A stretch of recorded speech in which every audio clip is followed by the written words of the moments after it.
As we've seen with the films, actually running a Jurassic Park or Jurassic World is quite a dangerous proposition. So you need to try and succeed where others have failed before you.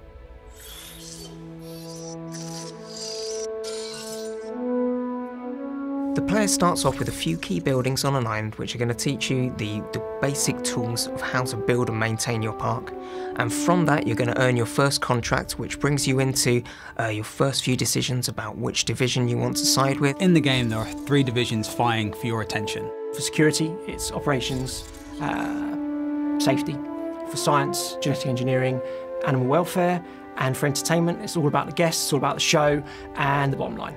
Once you've built these beautiful enclosures, it's up to you to maintain them as well. You'll be unlocking new things to put into the enclosures. You can upgrade the fences, you can build all sorts of new things inside them. The game is a management game, but you can also then take direct control of some of the teams in your park and get up close and personal with these dinosaurs yourself. Taking control of those allow you to directly deal with threats or issues in the park. So the ranger vehicle can be driven to medicate dinosaurs using the dart gun.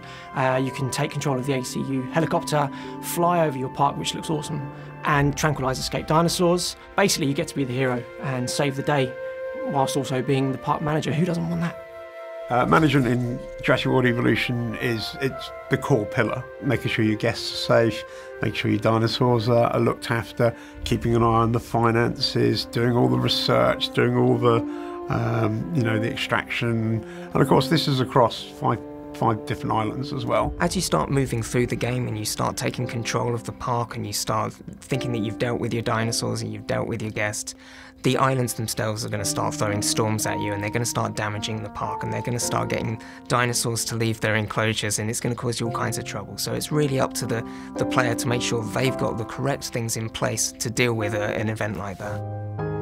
Each of the islands that you manage within the 5 deaths has their own island rating, and that's the key progression sort of metric for progressing through the islands.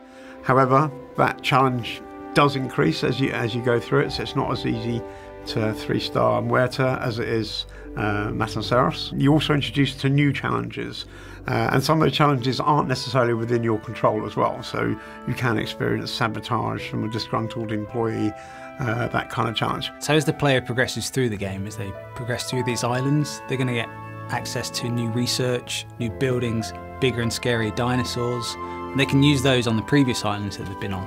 We're a game about choice and player decisions, and the choices you make ultimately will determine the Jurassic World you create.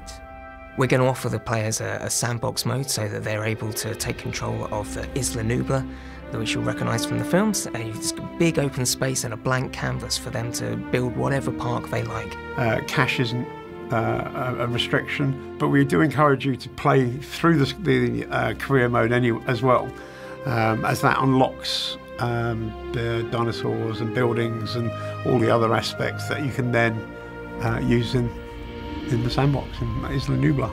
A number of players have been asking us, are we going to be doing anything to coincide with the film Jurassic World Fallen Kingdom? I can say that we are going to be doing a free update with content from the film inside Jurassic World Evolution. We're really excited to see players get their hands on it.